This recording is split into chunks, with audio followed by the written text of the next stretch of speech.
Let's very briefly go into this topic of human intelligence.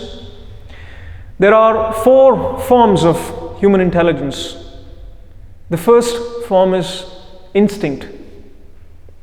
Instinct is when this knowing is there, and without translating this into knowledge, you act. In a situation where it's a question of life and death, where it's a question of survival, you use your instinct.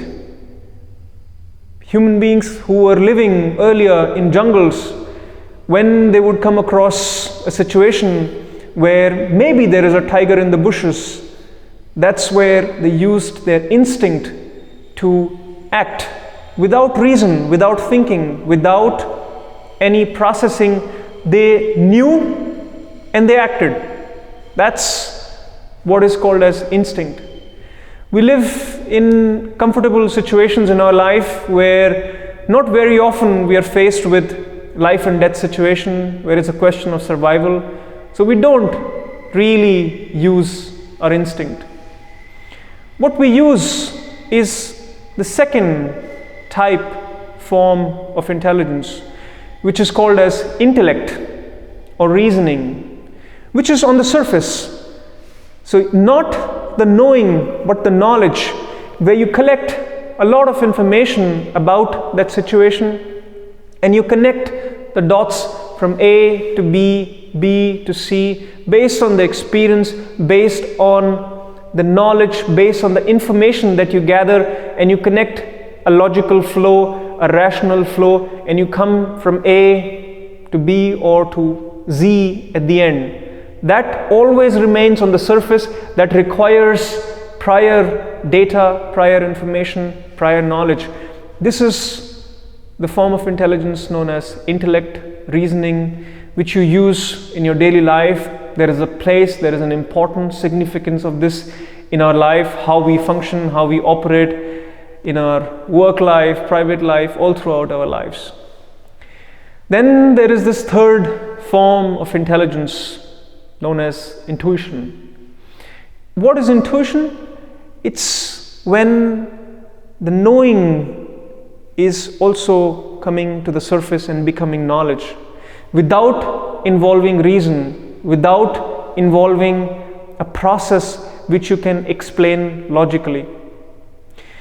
There was a famous mathematician called Ramanujam in India in the early 20th century.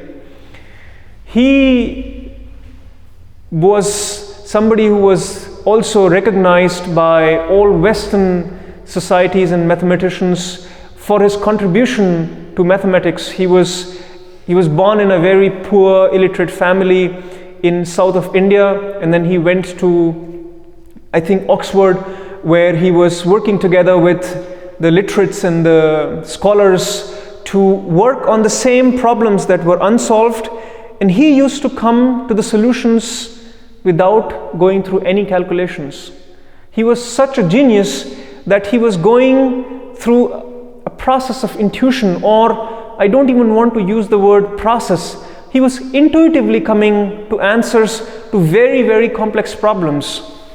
And whenever it was asked out of him to prove that logically or trace it back through the reasoning, he had difficult times. So it was easier for him to reach to conclusion, to reach to the outcome through his intuition to the most difficult, unsolvable problems, questions, which all scholars, learned people, the bestest of best people in the world were trying to solve with reason. This ability of intuition is there in all of us. All we need to do is tune into it, to work upon it. It doesn't have a practical utility. You don't need it necessarily. But in many situations of our life, we come across points, junctions where we have to decide. And the decision cannot happen always rationally, cannot always happen logically or with reasoning. And we have to rely on our, what we call as gut feeling or intuition or some inner sign that tells us, go for this or this or this. And this is something which we can enhance with meditation, we can build, we can tune ourselves deeper into this. The fourth, which is absolute knowledge, is something beyond the scope of today's discussion.